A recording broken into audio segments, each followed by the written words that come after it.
Evening, everyone, and welcome to the League of Women Voters' third night of candidate forums for St. Lucie County. I'm Andy Poley. I am the president of your local League of Women Voters.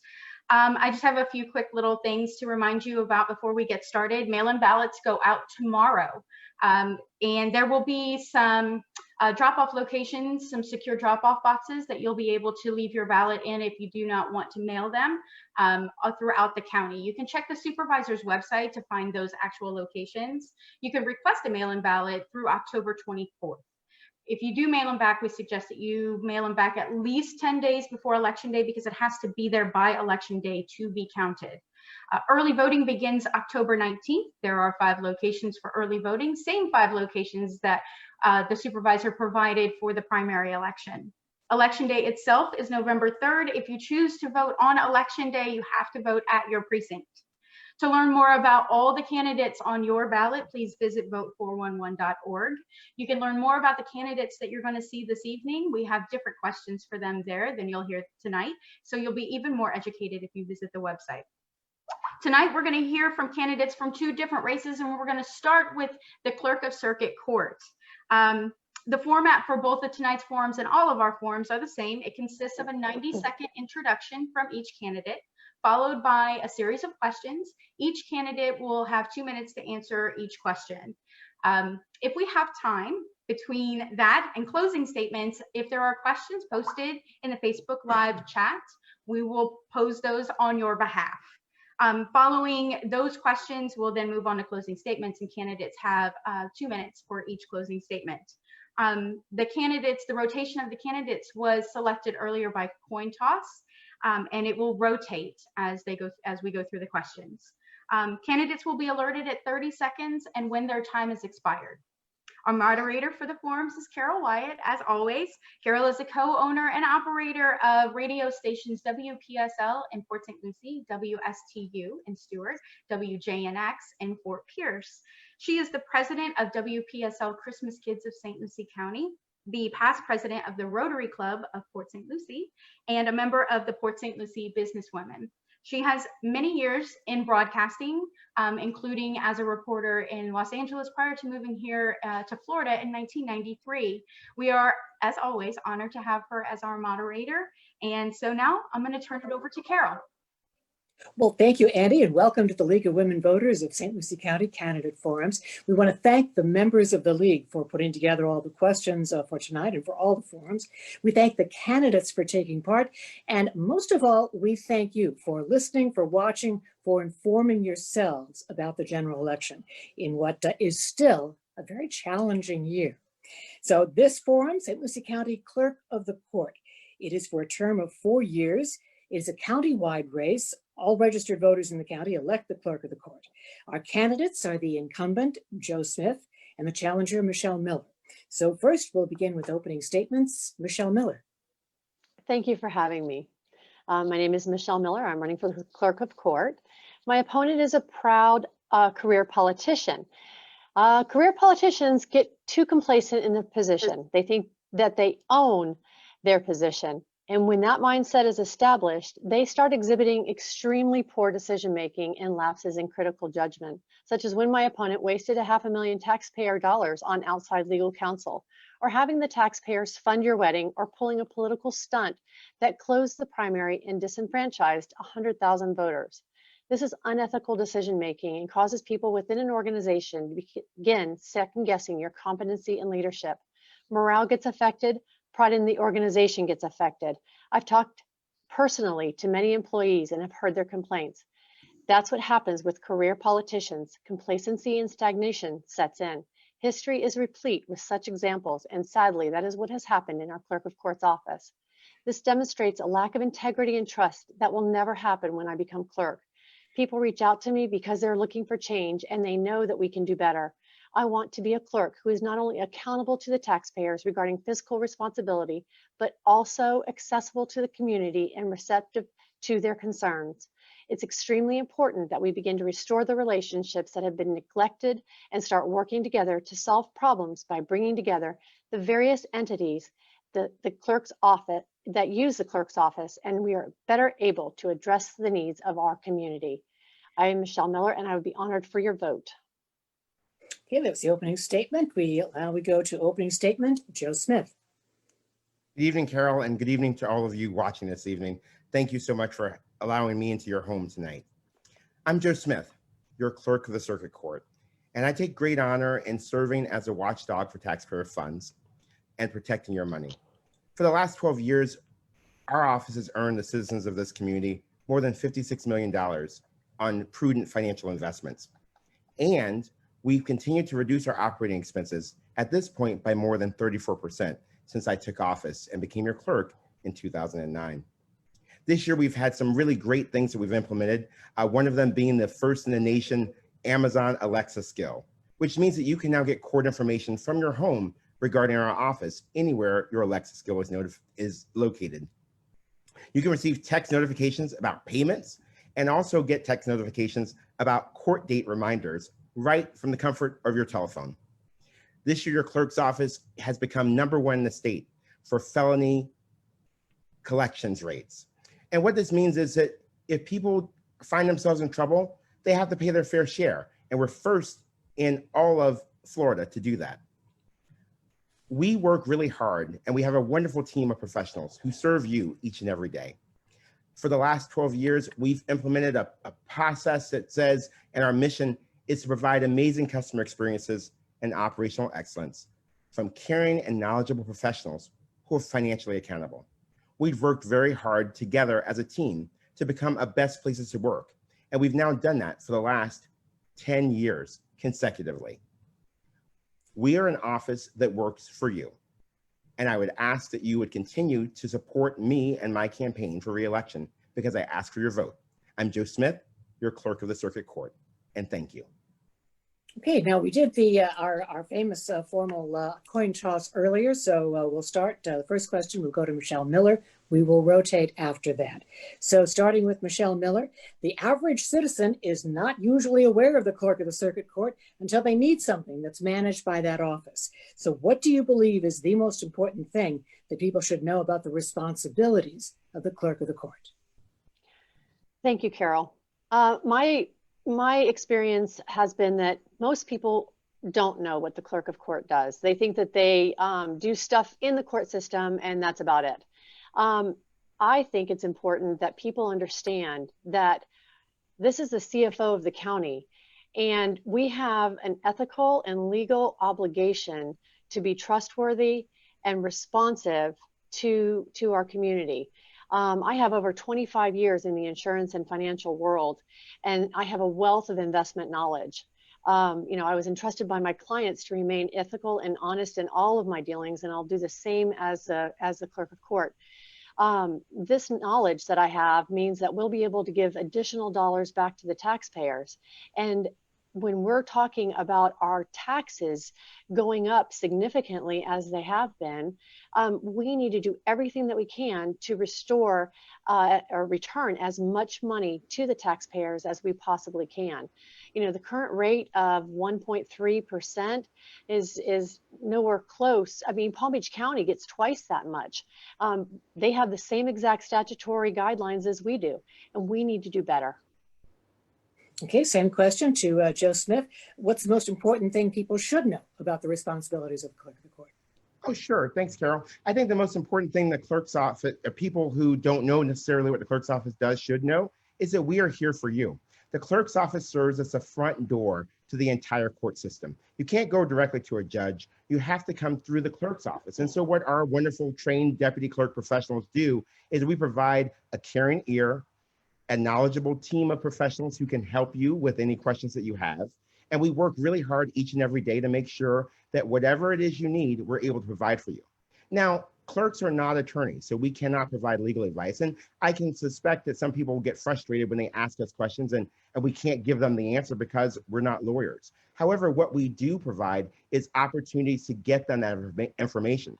In the last year or in the last few years, we've brought in attorneys into our office so that we have a self-help center. So when people want to know something, a detail that we can't tell them, we have those self-help center opportunities and packets for them to understand more about the court's process and how things occur.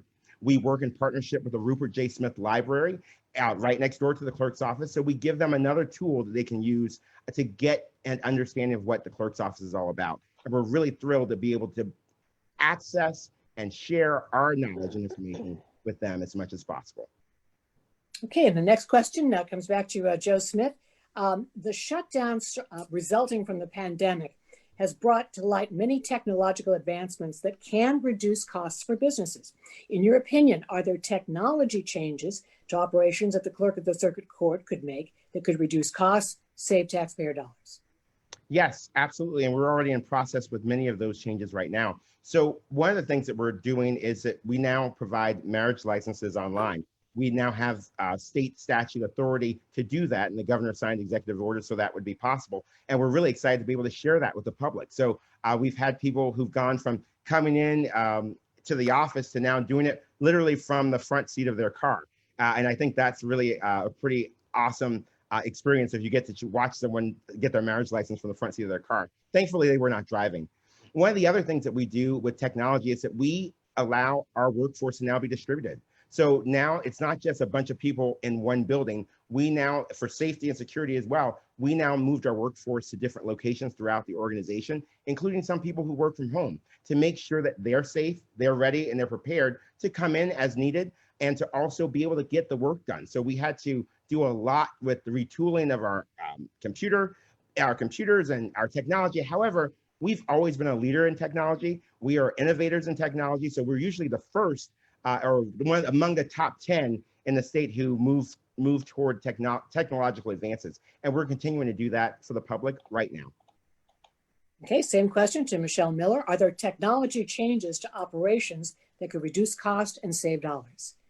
Absolutely. You know, when I announced a year ago, I started talking about how we needed to use e-signature. That was implemented at the beginning of the year. I talked about how we needed to stop sending out numerous letters and wasting taxpayer dollars when we're using paper and envelopes and postage to mail out 9 different envelopes and letters on the same defendant to the same attorney. And earlier this year, the clerk's office started using email.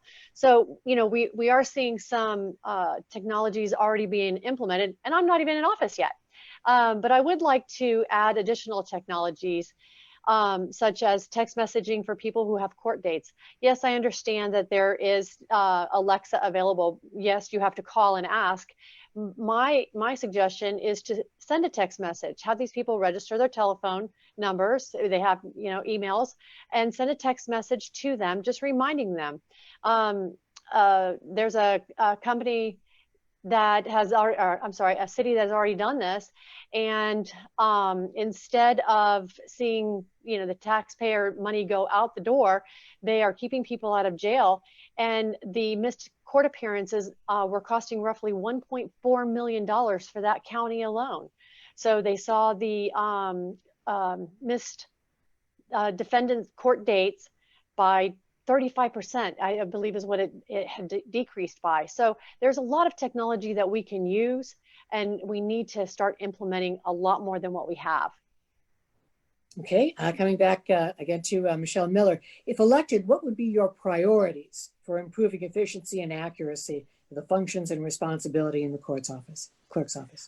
Well, I think first and foremost, you know, utilizing our tax dollars in a responsible way to obviously increase our technological advances, being able to do a time and motion study to make sure that our employees are in the best positions that they can be, that our tax dollars are being used as wisely as they can be. And then I'd like to start looking at how we actually do the process of providing information to people. You know, I heard my opponent talk about how, you know, we have packets of information and we have this. The problem is that when you're talking to some of the clerks, they need additional training to be able to understand what is going on with that particular thing that they're being asked of them. For instance, there's no reason that it should take someone 4 trips back and forth to the courthouse and the clerk's office to get an answer on where do I file this form. And that's exactly what happened to a lady 2 weeks ago. You know, my husband, he had to do a quit claim deed, and it took him 3 trips. And finally, he found somebody in the office and said, no, that's not what you're supposed to do. You have to do this. So the frustration is there. We need to do a better job of that.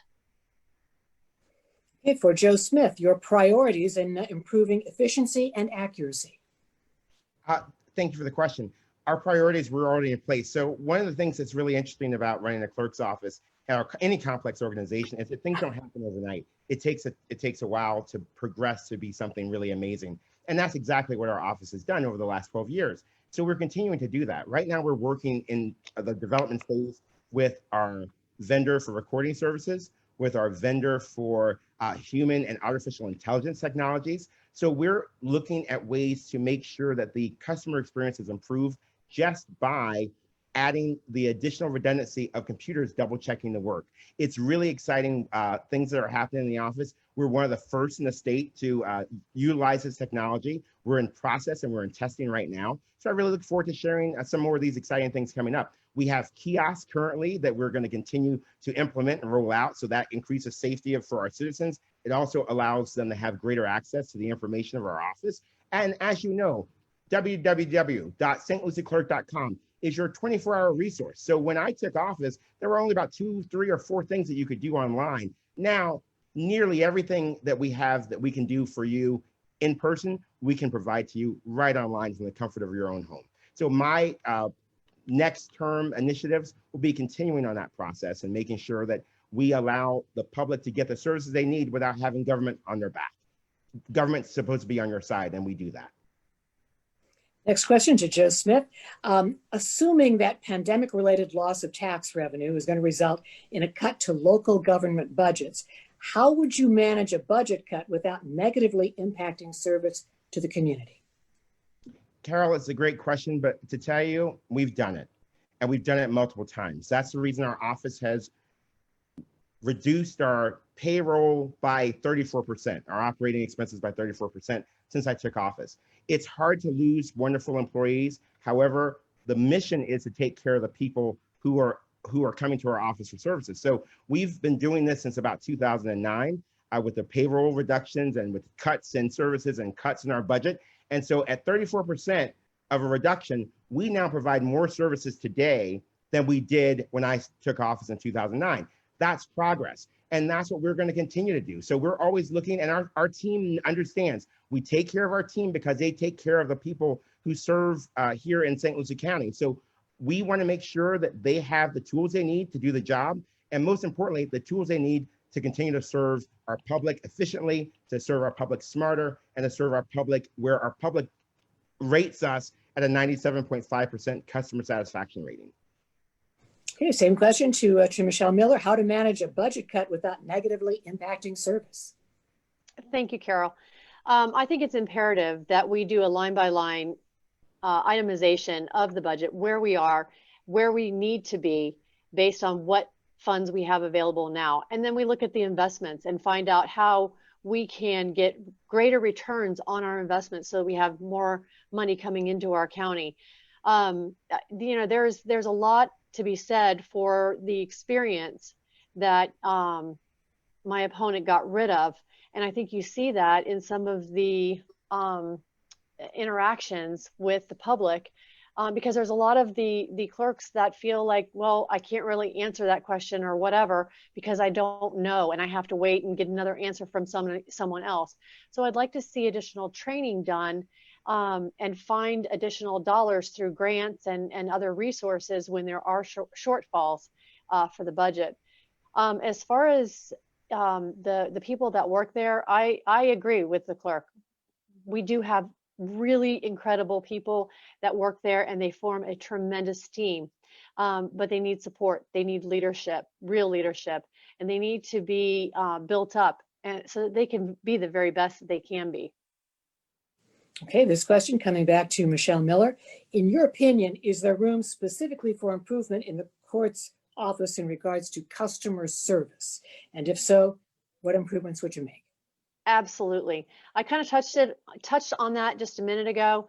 I have an email here where people are frustrated with the lack of service being provided from the clerk's office. They're not there, they're not available, they don't answer the phone. Last week, 10 days ago, a judge was trying to reach the clerk's office. She's on the bench and she cannot get through. So there's numerous opportunities for improvement, but what that takes is, and don't get me wrong, I'm all about cross-training. I think cross-training is wonderful, but you need to have specialized individuals that understand their job completely and fully, and they are experts in that field. And that comes with specialized training. I think that if we had each unit that had those specialists in that unit, and I'm not talking about managers because there's so much turnover in their managers. They are moved here and there and everywhere else that, they don't have the opportunity to learn the way that they should. So I think that when you're looking at the structure, there needs to be greater continuity in the managerial side of things, and then there needs to be greater training and opportunity for training for each of the employees. Okay, for Joe Smith, specifically customer service, what improvements would you make? Thanks, Carol. I'm so excited to share truth with you all tonight. And I think that what we do with training is phenomenal.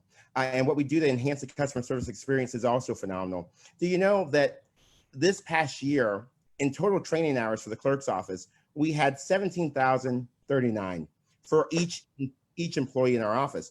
In 2007, that number before I took office was 964. So we train our professionals to be sharpshooters. I mean, we work really hard to make sure they are absolutely engaged. They're prepared to come to work. They're taking care of the issues that the public brings to them. And that's why we can share that we're best places to work for 10 years running. That's why we can share that we are able to get from the public a 97.5% customer satisfaction rating. So that is from our telephones, that's from when they come and visit us in person, that's from when they actually use the internet and go on our website. We ask everyone to tell us, how are we doing? And we go back every single month as a team and we look at how to improve that. So the trust training that we provide right now is absolutely phenomenal. We have other clerks' offices from around the state who visit us to see how we do it. And I'm really proud of the work that we've accomplished together on your behalf as citizens.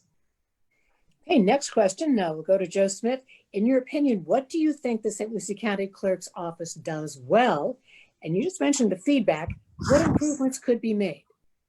Well, Pete Drucker said, that which can't be measured can't be managed. And so one of the first things I did when I became clerk was we started to manage and measure everything in the office. So right now I could tell you last month how many phone calls our office received. I can tell you how many people walked into a counter, how many people walked up to get services from us. And right now the number is 0 because we're closed for the most part, right? So what we do each and every day on behalf of the customers is measure where we're good and prepare to get better there. For an example, we have a 3-day turnaround by state statute for docketing. We can do that, and we do that in a day or less than. One of the other exciting things about that is that if someone's in jail, we stay late to make sure the jail gets that information to us so we can get someone home with their family as soon as possible. So it's same day, depending on the level of service. And so we really work hard to make sure that everyone in this community who needs the clerk gets the clerk. Everyone in this community who needs services gets those services. And we're really excited. I lead an amazing team. And so the secret weapon of the clerk's office is the team that we have put in place over the last 12 years. And they are professionals from right out of high school all the way to master's level degree. Hey, for Michelle Miller, what do you think the clerk's office does well, and where can improvements be made? Well, I would like to contradict exactly what was said, because if we're talking about truth, let's talk about truth. As far as the clerk's office working well with the jail and that kind of thing, and they stay late, I know for a fact that a deputy went to the door of the clerk's office to take care of an RPO, standing at the door looking at a clerk, and the clerk wouldn't even come to the door. He sat there and banged on the door and said, "I need your help." We had to go through our legal counsel at the office to get the RPO so that it could be served. So, when we're talking about truth here, let's get down to it. The office itself has had a decrease in customer satisfaction. We need to reverse that. We need to give people, the employees, the tools that they need, empower them to be better than what they are today, so that they can grow with the organization and give the clients and the people who use the office the necessary information and the resources that are required. Okay, well, it is time now to move to closing statements. And we go back to Joe Smith for your closing statement. Thank you very much, Carol. I want to thank the League of Women Voters and everyone for being here this evening. I really appreciate it. You know, I'm Joe Smith, your clerk of the circuit court. And for the last 12 years, I've taken a great pleasure in doing that because I serve you. I work for you. You, as the citizens of this community, are my boss. I'm accountable to you and I'm responsible to you. And in the last 12 years, I believe I have a record that is worthy of your support in this next election. $56 million saved on your behalf. We've been able to reduce our budget by 34%. We're St. Lucie County Best Places to Work for 10 years running. We've worked really hard to make sure our staff is engaged and our staff loves the work that they do. The public, our judges, the people who use our services tell me that I'm doing a great job, and tell me that the team that I'm in charge of also does a great job. I believe in facts. And every time I talk to you for the last 12 years, I talk to you from a place of facts. I have pieces of paper and I have internet connections and I have websites that tell you what the facts are. So let me tell you who supports me so far. I'm supported by the Palm Beach Police Benevolent Association. I'm supported by the St. Lucie Education Association. I'm supported by the Broward, Palm Beaches, Treasure Coast, St. Lucie Realtors Association.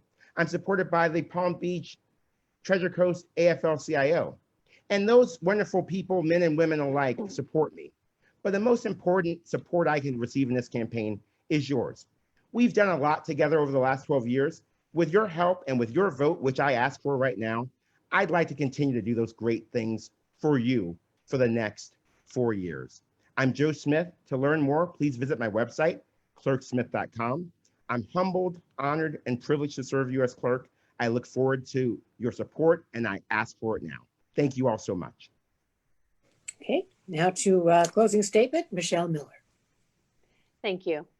My opponent has made this race about ego and experience. In 2008, he ran for this office with 0 experience, and it's fair to say that he went through the office personnel with buzzsaw, getting rid of experience and replacing it with systems that then incumbent Ed Fry had already identified as a necessity to moving the office forward. When my opponent ran again in 2012, he had already been rebuked by TC Palm about his taxpayer-funded wedding and his lack of contrition about it. TC Palm also said he needed to leave his ego at the door and be more cognizant of how his poor judgment reflects on the clerk's office. This is a recommendation he did not take to heart. In 2016, the candidate who touts he is working for all of us completed a shameful political stunt and disenfranchised 100,000 Republican and MPA voters from casting their vote because he realized that she would beat him in an open election. In 2020 campaign, he boasts that he has made or saved $56 million for taxpayers. The truth is, this investment portfolio that drives that number is the same portfolio that was left to him by Ed Fry. So while the figure may be correct, the rest of his statement is a career politician double talk. So in closing, for me, this race was about providing a better candidate to move the organization to new heights of success. It's about restoring a moral compass to the very center of our financial community. Now, Joe, this is what an attack looks like. In June of this year, despite your shortcomings and failures as a leader, I lost respect for you when you launched an unprovoked racist attack on me, cheering on your accolades as they hurled vile racist comments at my campaign. You upset several of my campaign associates as they know that this is not me, nor is it them. You lack moral character and courage, and I hope those that have voted for you in the past would be open-minded about having new leadership in this very trusted position. Trust that I know is at the core of who I am, and I humbly ask for your vote. I'm Michelle Miller. Thank you. Okay, thank you to both of our candidates for joining us and You've had an opportunity to meet both Joe Smith and Michelle Miller. We thank the members of the league for developing the questions and certainly thank everyone for watching. Andy? Thank so you. much. Thank you, everyone. And thank you, Carol and candidates for coming and speaking with us tonight. And to the viewers, thank you for tuning in to see what the candidates have to say and learning a little bit about them and who they are and what they stand for. We'll be back at 8:30 to do another candidate forum for Fort Pierce Mayor. We hope you'll come back and visit us then as well. And please check out vote411.org to learn more about these candidates and the other candidates on your ballot. And there are 6 amendments on your ballot in November. And if you need to learn about them, and we suggest that you do, there's a lot to read and it's hard to read it when you're at the ballot box. So you can learn from the league. We have nonpartisan fact-based information to provide to you about all 6 amendments. You can find out about when we're going to do that for the public in a virtual setting by visiting our website. And then we have candidate forums for the next 2.5 weeks. So we hope you'll tune in later this evening and into the future. Thank you all, and everybody have a great night. Thanks, everybody. Thank you, so Andy. much. Take care. Thank you, Carol.